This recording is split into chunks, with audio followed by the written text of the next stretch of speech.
Hey everyone, happy Sunday evening and welcome to the BattleCry. I'm your host, Mark Meckler, and this is the BattleCry. I'm so glad to have you here. You know, I know for a few weeks on and off, I'm out and about. I'm not able to do the BattleCry live. I miss it. I really miss it. And the reason I miss it is it's a chance for me to communicate directly with you. A lot of times I'm out in the field and I'm doing that. I get to travel around the country. I get to hang out with grassroots people. That's my favorite thing to do. Well, other than being at home here with the dogs. Do we have the dogs in the office? Yeah, there you go. That's Levi on cue, back on the couch. I know it looks like the couch, but you can see him moving around. I promise there is a Great Dane back there. Hopefully Winston will come in at some point. So I love being here at home with the family, but I also love being out on the road and being with you guys. And I got a chance to do that this week. I was actually in Boston, Massachusetts. Absolutely cool thing to do. I'll talk more about that later on. But there's a lot of news we got to cover. And as I was putting together the BattleCry this week, what I realized is there's more news than I could possibly cover. There's just so much going on out there. What I try to do here with the BattleCry is just kind of give you my personal, unvarnished look at what's going on in the news. Sometimes I'm trying to point out things that you might not have seen before. A lot of times it's stuff you've seen. I'm just trying to give you my take on it.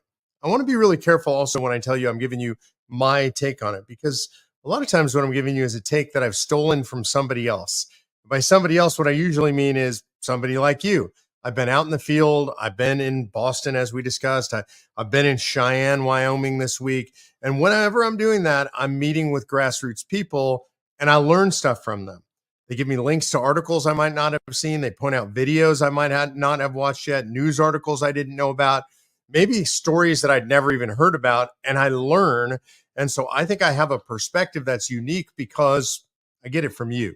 It's not because I'm smarter or I know more or I have more time in a day than you do. I don't, but I'm able to spend so much time learning from you guys.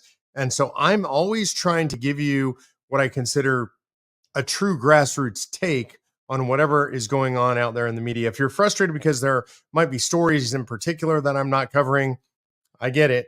I'm frustrated too, but there's only 24 hours in a day and there's only roughly 30 minutes in a BattleCry. So let's get right at it. I'm going to start with something that you probably haven't heard about. It's not much in the news. I think it's an important story. And this is lawyer John Eastman's, former professor John Eastman's disbarment trial. So he was one of Trump's lawyers, and he was one of Trump's lawyers that helped him come up with a plan to look at all the things that had happened during the election. And now he's being disbarred for that. Number one, I just think this is absolutely unbelievably outrageous. I want to say, as a longtime lawyer, somebody who's been a lawyer since 1988, it is very rare to see a disbarment trial. And we used to joke as lawyers about all the bad things that you could see lawyers do that they wouldn't get disbarred for. There would never be a disbarment trial. And the joke was, it's a little bit macabre, but you would have to have a lawyer on tape committing a murder and then admitting to committing the murder before the bar association in any given state would disbar that lawyer. So the idea that John Eastman came up with a theory whereby President Trump could challenge the election, I would argue a viable legal theory, and gave that advice, and he's being disbarred for that, is absolutely outrageous. Now, John Eastman is not one to give up easily. John Eastman serves on our legal advisory board. I know the man. I think he's a great lawyer. I think he's a great American patriot. And the idea that he's being disbarred, what's going to happen is he's going to fight. And he's going to introduce stuff in his disbarment trial that I think is going to be explosive. That trial opened this week, and some of it already has been explosive. He's talking early on in the trial. His defense is talking about what really happened out there during the 2020 election. And he's talking specifically about Zuckerbucks. And I'm going to read to you a little bit from a post that was made on X. And this is by Rachel Alexander. She said the testimony by the first witness, Trump's attorney, John Eastman, called to put on his side of the story in his disbarment trial, has been nothing less than explosive. The trial ended for the day with more bombshells. He revealed that Zuckerbucks $8.8 million from Zuckerberg Center for Tech and Civic Life, CTCL, provided to Wisconsin's 5 large cities, violated the law. He said they're not grants, they're employment contracts, and CTCL employees actually go to work for the clerk's offices and get to see information about voters that the public can't access as easily. In fact, the public has to pay $12,000 plus for the voter roll and only gets a snapshot of that instant, has to wait 4 or 5 days. So they can't even determine whether someone's made active 2 weeks before the election and then just deactivated a couple of weeks after the election. And if the clerks, by the way, don't comply with the Zuck Bucks requirements, that CTCL, they have a huge penalty. They have to give all the money back. So these employees determine if a voter is likely to vote for Trump or Biden. They're allowed to see who votes, who had requested ballots but hasn't returned them. They're allowed to chase them down and get their ballots. These folks were embedded in the clerk's offices and they were running the elections. But the Zuckerbergs had made statements that they wanted to defeat Trump. He also said votes were illegally cast. They were dropped off in ballot boxes that weren't placed near the clerk's offices, which the Wisconsin Supreme Court reaffirmed. And instead, the clerks let the CTCL dictate where they had to be placed. The guy that Zuckerberg's hired to run this whole thing had written an entire book where he described how to defeat Trump. And he said the election would actually be won by dueling it out block to block in these types of big cities. So I think this is explosive. I think most people are not watching this trial. They're focused on everything that's going on with Trump. I think you ought to watch this John Eastman's disbarment trial. I'm a big supporter of John Eastman. I'm a fan of John Eastman. I think he's a bright man. I think he's a great lawyer. I think he was a great law professor. And now he's being targeted by the deep state. And so keep an eye on this. I think it's going to be explosive. When you look at what's going on in Washington, D.C. and around the country, but especially in Washington, D.C., if you look at Congress, you have to notice, it's impossible not to notice the decline of the mental state of our leadership class. And I'm going to call it what it is. You're seeing dementia in office. And I mean dementia at scale. I mean late stage dementia. I'll start with Mitch McConnell. I don't know whether it's dementia or he's having mini strokes or seizures or what's going on, but his doctors today came out and said that he was dehydrated, and that's why he's freezing. That's why when asked a question about his reelection, he said, and I quote,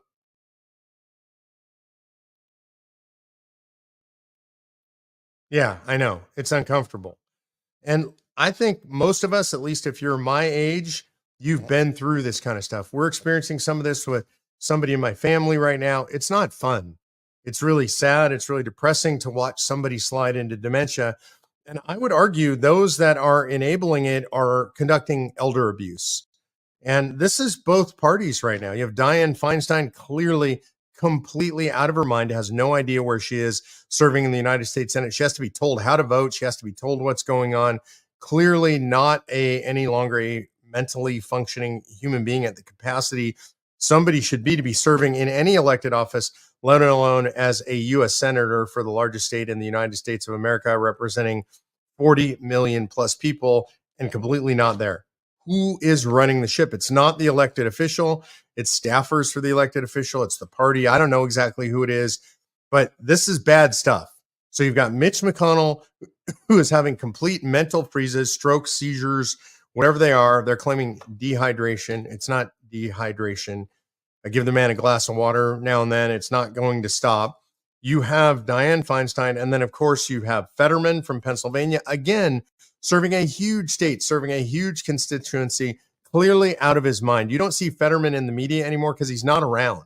So he has staff running his office, 20-somethings, maybe the leadership of the party running his office, but he does not represent the people of Pennsylvania. This is an outrage against our system, against our framers, against everything that we hold near and dear in our constitutional republic. These people are mental incompetents in their offices. And then, of course, I would be remiss if I didn't mention at the very highest level, we have Joe Biden, a man in middle to late stage dementia. There is a dementia scale. You can go look it up online. It goes 1 through 7.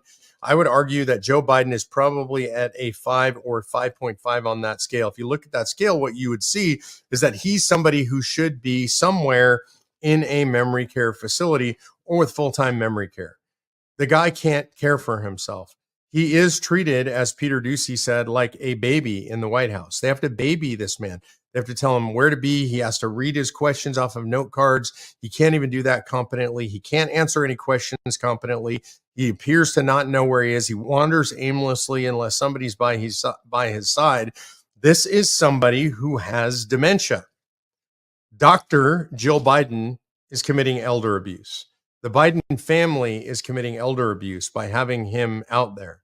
His staffers, all the people surrounding him are committing elder abuse by having him out there. This is true of all these people. This is abuse. I'm going to call it what it is. Abuse with a capital A, maybe all capitals. It's not okay what we're doing, what they're doing to these human beings, and go beyond that. It's not okay for our country. This is abusive. It's unethical. It's inappropriate. We have the right as citizens to have people representing us who are mentally competent. And I realize there are methods for removing these people, and the idea that we're not doing this is an outrage. We should do it. We should demand more from our institutions than this. And this is why, part of the reason why Americans don't trust their institutions. And I want you to notice, for me, it's not partisan. Dianne Feinstein is a mental incompetent. Joe Biden is a mental incompetent. Mitch McConnell has something seriously wrong with his brain. I'm not saying that he's mentally incompetent in the sense that it seems like when he's not having these glitches, he talks fine and he reasons fine, but clearly he is not well. John Fetterman is clearly not well, and these people are our public officials, and it is an outrage, and we should all be outraged by it. In this case, I would call personally Mitch McConnell should step down, and they should name a new senator in his place. There should be new leadership that steps up and takes over in the Senate for Mitch McConnell. And that's not because I don't like Mitch McConnell. It's not because I hate Mitch McConnell. By the way, I don't like Mitch McConnell. Mitch McConnell is an opponent of COS in Kentucky. He's one of the big reasons that COS has never moved forward in Kentucky. He threatens folks if they are to support COS in Kentucky. So it'd be good for COS if he's gone. That's not the reason I'm saying it. I'm saying it because there's something wrong with him. It's a serious problem. So this is a problem that we as a society should pay attention to and address. And I think there should be some form of basic mental competency tests where we all get to see the results for these folks. That anybody, maybe you have 51% or 60% of the Senate or the House or some way we ought to be able to challenge these folks and make them take mental competency tests. Our leadership class is declining mentally. It's not okay.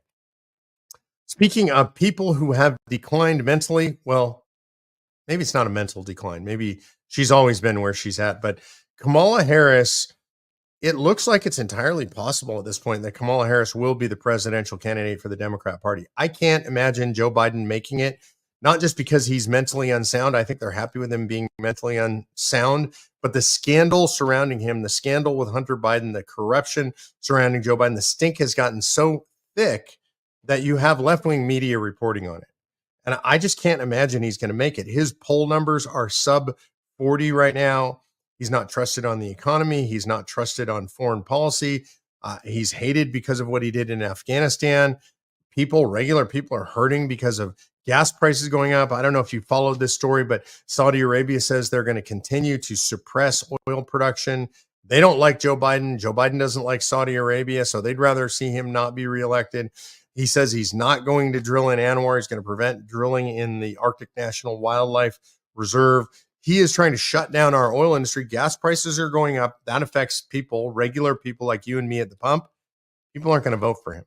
People are frustrated. He says Bidenomics is working. That's what his campaign is saying. The bottom line is it's not working for regular folks. Not working for me. It's not working for you. Groceries are up. Insurance is up. Car expenses are up. Housing expenses are up. Everything's up. He has no idea. He doesn't buy anything. He doesn't pay for anything. It's 10% for the big guy. Hunter Biden pays half of his expenses, whatever it is. Joe Biden has no idea what's going on anyway. And the American people aren't taking it. And so it's looking like we may not have Joe Biden as a presidential candidate. It might be Kamala Harris. Now, you might breathe a sigh of relief because Kamala Harris is less popular than Joe Biden. Those are just the facts by the numbers. But the reality is the deep state loves Kamala Harris. And the reason they love Kamala Harris is because she is completely incompetent and totally controllable. She wants to be president of the United States. She would be a quote unquote historic figure because she would be the first Black woman president. Although I have to say, with some of the scandal coming out around Barack Obama recently, I don't know about that for sure. I don't know how he identifies, but Kamala Harris is a potential candidate. And I would say don't put it past her to get elected, because clearly the deep state will do whatever they have to do to elect whatever pawn they want to elect to make sure whoever opposes them is not elected. This is dangerous territory. Joe Biden got elected by sitting in a basement and doing absolutely nothing.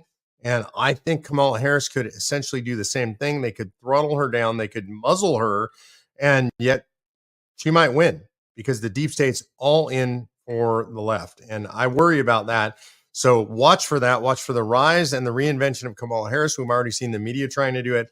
Let's see what the deep state does to try and help that, because I have no doubt they will. When we talk about the deep state, we often think about the DOJ, the FBI, law enforcement, stuff like that, CIA. Sometimes, and I think this is inappropriate, when we say deep state, we're not thinking top of mind about the IRS. I think we should be thinking about the IRS. Let's not forget that in the modern era, the advent of the deep state going after political opponents on a large scale was the IRS going against the Tea Party movement. And I was deeply involved in that. A lot of you were involved in that. You were involved in local Tea Party groups that were targeted by the IRS.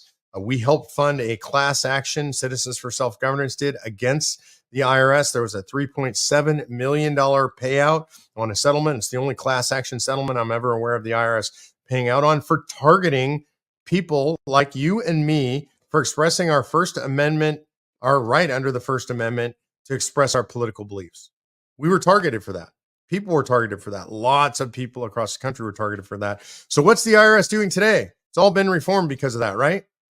Nope, hasn't been reformed. In fact, now they have $80 billion more than they used to have to go after people just like you. Now, remember, they got that additional $80 billion. They promised it was going to be used to go after only the most wealthy. Unfortunately, a recent audit of how they're spending that money shows the vast majority of people being targeted are people making under $200,000 a year. Now, why would they do that? Why not just go after the really rich folks? Well, the explanation is pretty simple. If you're a really rich person, then you are legally sophisticated. You have tax attorneys, you have accountants, you have advisors who structure all these transactions for you to minimize your taxes. And by the way, I don't begrudge them any of that. They can afford that. They've earned this wealth. They should, and every American should legally minimize the taxes they're going to pay. And if the IRS audits and you're a billionaire or a mega millionaire and the IRS audits you, what do? You call those same tax attorneys and those same accountants and you say, can you please handle this audit for me? And they do. Now, if you're making under 200 grand a year and you get that knock on the door, the metaphorical knock on the door, the letter from the IRS saying that you're being audited, what do? I can tell you what you do. You panic, right? Your pulse goes up, your stress level goes through the roof. And you know this is going to take you a lot of time and energy, and you have no idea how to deal with this stuff. You don't have highly paid accountants and highly paid attorneys. And this is why the IRS is using that $80 billion to target people like you, because mostly people like you are just going to roll over if they get audited by the IRS. If the IRS tells you owe an extra $4,000 or $5,000 or $10,000, whatever it is, it's generally easier for you to just pay that. It's certainly less stressful for you to just pay that, right? If you can, you're going to try to just settle with the IRS. You're not going to have a big fight with the IRS. So it's much easier.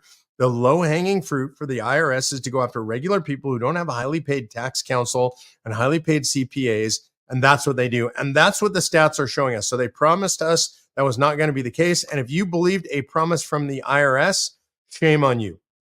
And whether you're left or right, you should hate and distrust the IRS. At this point, in my opinion, you should hate and distrust all federal institutions. They're not to be trusted. They're not your friends. They are, in my opinion, I know I get grief for saying this, they're the enemy of the people. At this point, federal institutions are deep state institutions. They are enemies of the people. The IRS is proving that once again. It should be called, instead of the Internal Revenue Service, the Intimidation Response Service. They're out there intimidating people and forcing you to respond. I think it's unconstitutional, by the way. I'm going to throw out a brief legal theory for you there. I think random audits are an unlawful search and seizure. They have no probable cause. They don't have to get a warrant, and they force you to provide information which might incriminate you. They force you to provide information with no probable cause. It's as if they walked up to your front door and randomly said, knock, knock, knock. We're here to perform a random search to see if you've done anything wrong. Do you have illegal drugs in your house? Do you have illegal weapons in your house? And so I think that this is unconstitutional. And I think over time, somebody needs to challenge the random audit. Maybe we'll do that someday. So you've been watching the news, no doubt, because you're sitting here. That means you're an informed person. You're watching the news. You've probably seen the news that came out in the last couple of days that now the special prosecutor, special counsel Weiss. Oh, hey, Winston, you like this story? As you can see, Winston comes in, slobbers all over me. He loves to come in during the middle of stuff. Hi, buddy. Special Counsel Weiss has said that he is now looking at bringing charges against Hunter Biden, the gun charges, right? And I think there's a lot of people on the right. This is very exciting. We're going to have gun charges against Hunter Biden, and he's finally going to get his due. Well, this is a cover-up, plain and simple, because the gun charges are the most minimal charges. Do you really care about the gun charges? I realize they're salacious. I realize those are the exciting, sexy charges, but the real meat of the matter, Hunter Biden's financial corruption and how it ties to his dad, President Joe Biden. And I'm worried what I think is happening here is he's going to flash the shiny thing. The shiny thing is pressing gun charges against Hunter Biden. He's going to use those to wrap everything up and to create some sort of a plea deal. I think what's interesting about it, though, is I think you're actually going to see the gun charges lead to something serious potentially for Hunter Biden. I think Joe Biden, or at least his team, are now willing to throw Hunter Biden under the bus. This is the kind of human being that Joe Biden is. Remember, this is the same guy that was willing to deny the existence of his own flesh and blood, his granddaughter, because it was politically inopportune for him. I think he's been using Hunter Biden to make money off his positions, off of Joe Biden's positions for years. And so I think he is willing to sell out his son. And I think we're going to see that. It's going to be really interesting to watch the machinations here. But don't be fooled by the shiny gun charge.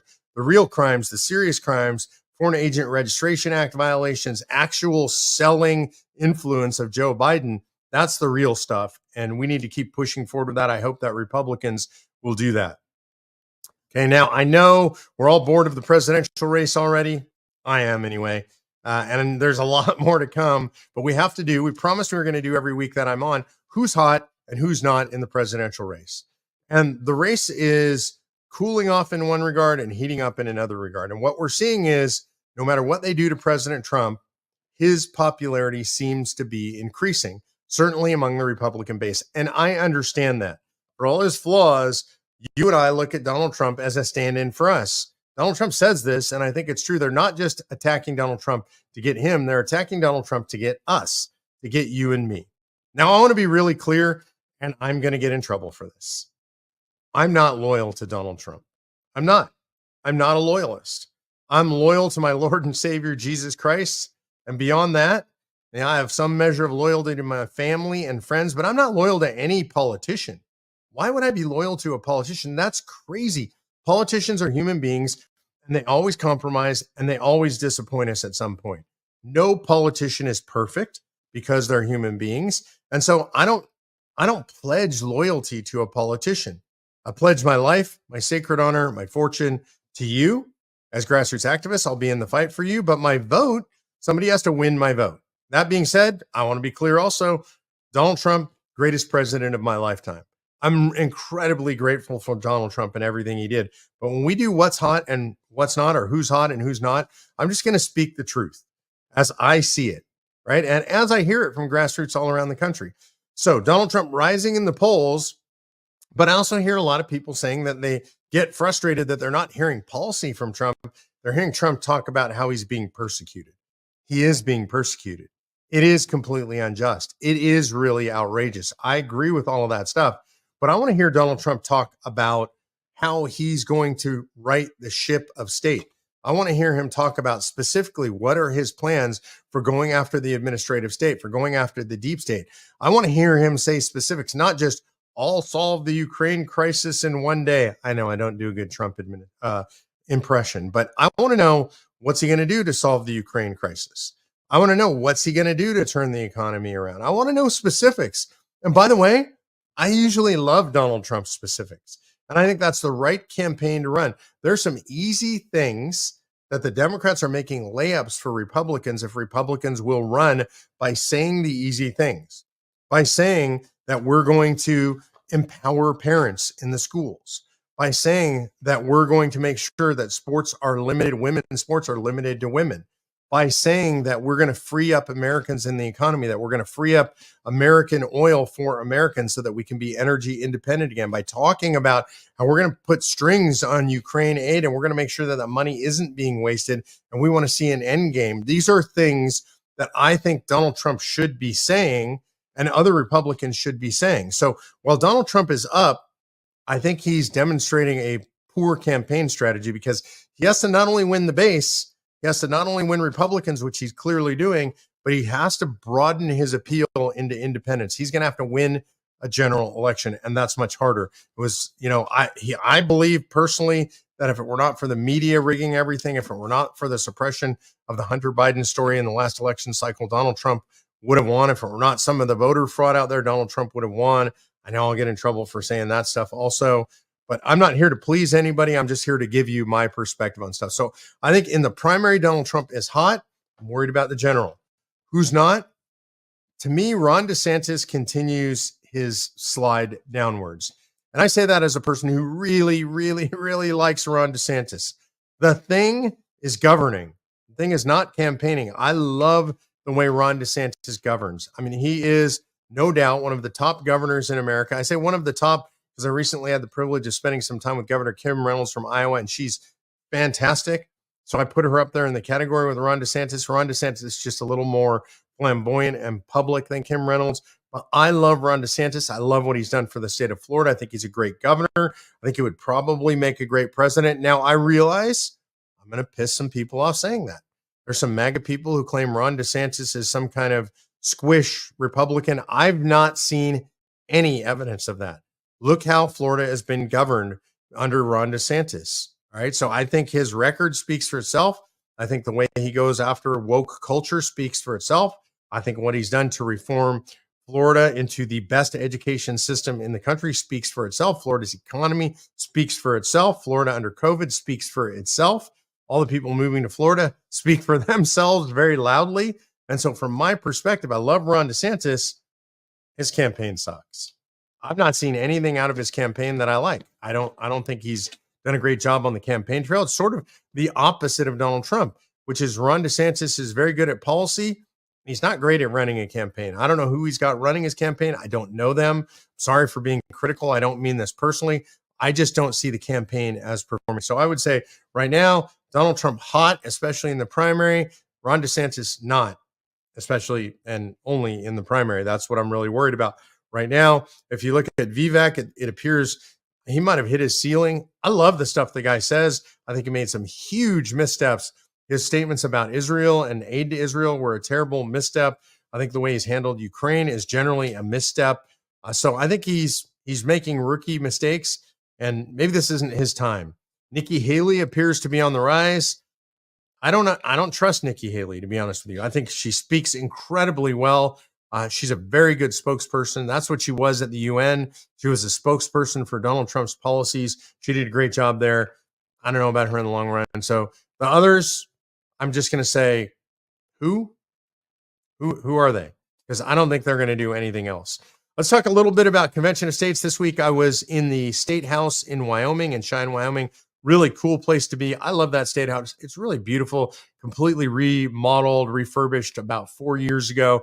I was there with Senator Evie Brennan. Senator Brennan was a big COS supporter, and she was encouraged to run to be a state senator. She's now a state senator. I was recording some interviews of her for a new television show we're going to be doing, just talking about why she got involved in politics, how she got involved in politics, the challenge of that. The goal of the new show that's going to be upcoming is to encourage people like you who are grassroots activists to actually step into your moment, to run for stuff, to start organizations, to work for campaigns, to do the hard work of saving the United States of America. Evie Brennan is an example of that. And it was also interesting, the Wyoming State Legislature not in right now, being in a legislative building when the legislature is not in session, completely different experience. I put some stuff up on Instagram. You can see me on Instagram at Real Mark Meckler. Go ahead and check that out. You'll see what it looks like to be in a legislature when nobody's around. It's pretty cool. I also had a chance to go from there to Massachusetts. Talked about that earlier. In Massachusetts, I was in Boston at the Massachusetts State House. That's an incredibly beautiful building filled with history. A lot of the founding fathers were there in Boston during the time of the founding, the framing of the Constitution, seeing all that incredible history. It is just an amazing place to be. Again, I put some of that footage out there. You should see it on our social media channels. I had a chance to be there, be with the grassroots who are in the Great Hall of Flags, which is a beautiful place, has a flag from every city, every town in Massachusetts. My family has links to Millis, Massachusetts. Patty, my wife, her whole family is from Millis in that area. So I found their town flag. And I met with great grassroots. And there's something I got to tell you specifically about Massachusetts. If you're in a red state and you say, this is really hard work and I don't know how we do it and how do we attract people, we packed that atrium. And this was a weekday, the hottest day of the year in Massachusetts so far this year, when it should be starting to cool off. The traffic was horrendous. We packed it. It was absolutely incredible. So kudos to Haley Shaw, our regional director, Michael Arnold, the rest of the team there in Massachusetts. You all did a fantastic job. I felt very welcome there. We had Representative Zaros gave a great speech about why he is our champion and sponsor for Convention of States. I think we should expect to see great things come out of Massachusetts here in the long term here. All right, we're going to go now to my favorite part of Convention of States on the BattleCry, and that is your Q&A.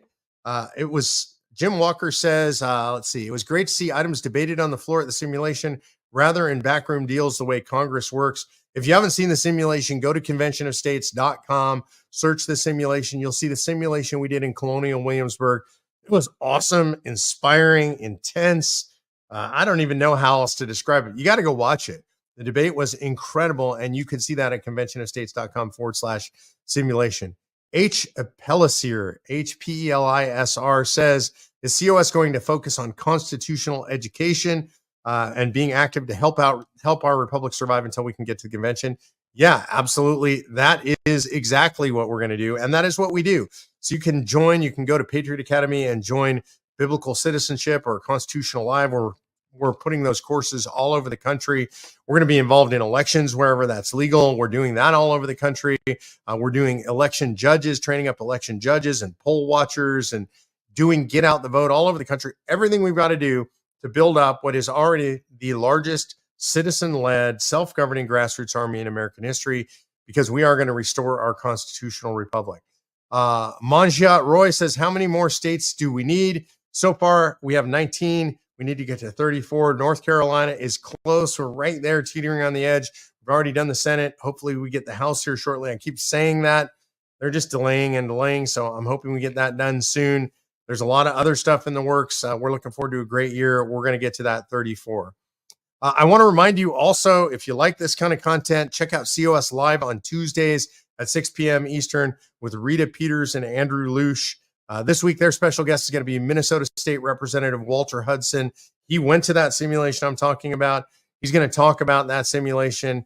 You're going to love it. Also, check out last week's COS at Home. COS at Home featured the president of Heritage having a conversation with Jonathan Viad about Convention of States. Really cool stuff. He's a great guy. I've known him for a long time. You would love that discussion.